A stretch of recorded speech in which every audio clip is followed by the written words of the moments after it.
अवधूत चिंतन श्री गुरुदेव दत्त श्री स्वामी समर्थ. स्वागत आहे तुमचं माझ्या यूट्यूब चॅनलवर. तर आज चंद्रग्रहण, खग्रास चंद्रग्रहण, आणि तेही खूप मोठं चंद्रग्रहण झालेलं आहे.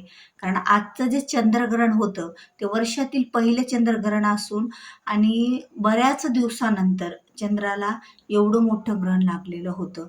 कारण तब्बल 3 तास 28 मिनिटाचं हे ग्रहण होतं.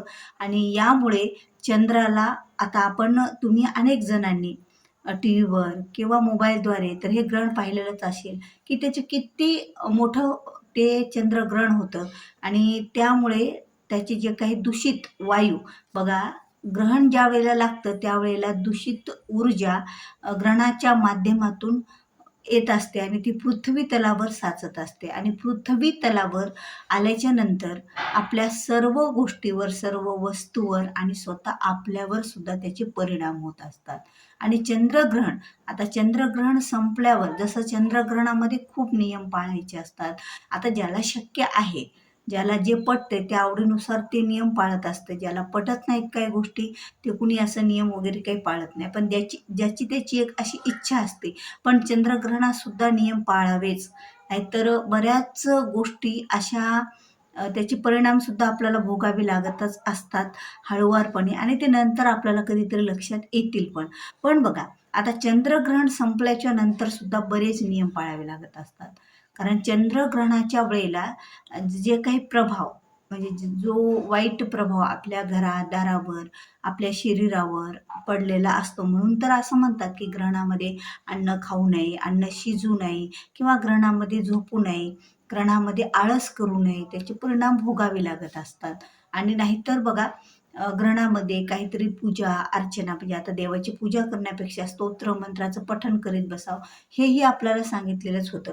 पण बघा, बऱ्याच जणांनी चंद्रग्रहणातले नियम तर पाळलेले नसतील किंवा असतील पण काही जणांनी चंद्रग्रहण संपल्याच्या नंतर, ज्यावेळेला चंद्रग्रहण संपलं, आता 3 वाजून दुपारी 20 मिनिटाला ग्रहणाला सुरुवात झाली होती, तर त्याचा मध्य हा 5 वाजून 4 मिनिटाला होता. आणि त्याला मोक्ष, म्हणजे ग्रहणाचा मोक्ष म्हणजे ग्रहणाची म्हणजे ग्रहण हे संपलं ती वेळ म्हणजे 6 वाजून 48 मिनिटापर्यंत होते. आता तब्बल 3 तास 28 मिनिटाचं हे ग्रहण होतं. आणि एवढ्या या ग्रहणामध्ये बऱ्याच जणांनी काही नियम पाळले, काही गोष्टी केल्या ज्या करायच्या नव्हत्या. पण काही जणांनी काही चांगल्या गोष्टी केल्याही असतील, काही जणांनी मंत्रस्तोत्र पठण केलेलंही असेल एवढ्या वेळेत, काही जणांनी काही केलेलंही नसेल. याचा आता ह्या गोष्टी झाल्या. पण ज्यावेळेला ग्रहण संपतं, ग्रहण संपल्याच्या नंतर सुद्धा जसे ग्रहणामध्ये तेवढ्या वेळेमध्ये ज्या काही गोष्टी पाळायच्या असतात, काही गोष्टी टाळायच्या असतात, काही गोष्टी करायच्या असतात.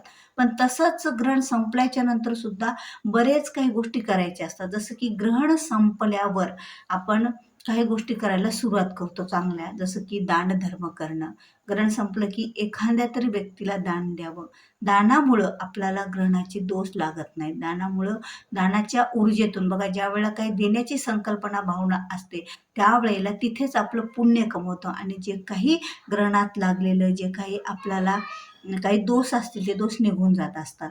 पण बघा, ग्रहण संपल्याच्या नंतर देवसुद्धा पूजा करण्याची परंपरा आहे. आणि त्याच नंतर आपली जी घर आहे ते घरसुद्धा स्वच्छ करावं, फरशी पुसून घ्यावी, म्हणजे सगळीकडे गोमूत्र शिंपडावं. त्याचबरोबर आपण देवपूजा करताना सुद्धा देवाच्या पाण्यामध्ये सुद्धा गोमूत्र किंवा एखादं आपण गंगाजल आणलं असेल, गंगेचं पाणी, तर ते टाकून सुद्धा देवाला आंघोळ घालावी. बघा, देवाला सुद्धा ग्रहण संपल्याच्या नंतर आंघोळ घालावी लागते, देवाला स्नान घालावं लागतं, अभिषेक करावा लागतं, त्यांची सुद्धा पूजा केली जाते. देव असून सुद्धा त्यांचं सुद्धा ग्रहण काढलं जातं. ग्रहण काढणं म्हणजे आपल्या पाठीमागचा जे काही किरा, कर वगैरे जे असतील त्या गोष्टी काढायच्या असतात. मग देवाला सुद्धा एवढे नियम लागू आहेत, तर आपल्याला का नाहीत? मग आपण सुद्धा हे काही ग्रहण संपल्याच्या नंतर आंघोळ करायची असते.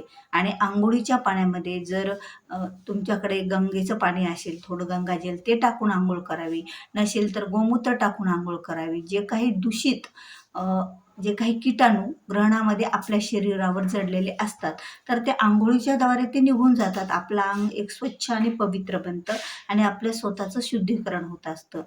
तर अंघोळ बऱ्याच जणांनी केली आणि बऱ्याच जणांनी अंघोळ केलीच नाही. तर त्या लोकांसोबत काय होतंय? त्या लोकांसोबत काय घडतंय? तर बघा, असं नाही की आता त्यांनी अंघोळ केली नाही म्हणजे लगेच त्यांना असं काही घडेल. पण ज्या लोकांनी ग्रहण रात्रभर आत तसंच अंगावर ठेवलं, तर बघा त्या लोकांची सहसा लवकर प्रगती होत नसते. म्हणजे कोणत्याही गोष्टीत अडथळे निर्माण होतात. मग ते शैक्षणिक असो, नोकरी असो, व्यवसाय असो, कुठल्याही गोष्टीत थोडे अडथळे निर्माण होत असतात आणि आजारपण जडलं जातं. म्हणजे लवकर आजारी पडतात. त्यांची जी शक्ती असते, ती शक्ती कुठेतरी कमकुवत होत असते. म्हणजे आपल्याला आजारपण आता बघा, आपल्याला आजारपणा एखाद्या वेळेस आलं, तर आपल्याला त्या आजारपणातून सुद्धा सुटका होण्यासाठी स्वतःच्या शरीरात सुद्धा एक ऊर्जा पाहिजे आणि ती ऊर्जा कमी होते या ग्रहणामुळे. म्हणून अंघोळ केली जात असते. पण आता ज्यांनी अंघोळच केली नाही, तर त्यांच्यासोबत अशा गोष्टी घडत्यालाच, की त्यांनी शैक्षणिक क्षेत्रात, नोकरीमध्ये, व्यवसायामध्ये किंवा स्वतःला एखादा आजारपण जडणं, अशा गोष्टी त्यांच्यासोबत होणारच आहेत. त्यामुळे अंघोळ करणं हे गरजेचं असते. अद्यापही कुणी अंघोळ केली नसेल, तर 12च्या अगोदर सुद्धा तुम्ही स्नान करून झोपू शकता. कारण झोपल्याच्या नंतर आपलं शरीर एवढं स्तब्ध पडतं, की त्यावेळेला शरीराच्या रोमारोमामधून सुद्धा ते किटाणू आपल्या अंगामध्ये प्रवेश करत असतात. म्हणून जसं सुतक आपण फेडतो, त्याप्रमाणे चंद्रग्रहणाचा सुद्धा सुतक काळ असतो, तो फेडावाच लागत असतो. तो अंगातून, शरीरातून, घरातून काढावाच लागत असतो. बाकी तर ज्याची त्याची इच्छा असते मानणं, न मानणं. कारण प्रत्येकालाच आपण प्रत्येक गोष्ट नाही सांगू शकत. पण आपल्या इच्छेनुसार आणि आपल्या आपल्या प्रारब्धानुसार प्रत्येक गोष्टही घडतच असते. तर व्हिडिओ आवडला असेल तर व्हिडिओला लाईक करा, शेअर करा. तुम्ही जर माझ्या चॅनलवर नवीन आहात, अद्याप चॅनलला सबस्क्राईब केलेलं नसेल, तर चॅनलला सबस्क्राईब करायला विसरू नका. भेटूया पुन्हा अशाच एका नवीन माहितीपूर्ण व्हिडिओसोबत. तोपर्यंत श्री स्वामी समर्थ. जय जय स्वामी समर्थ.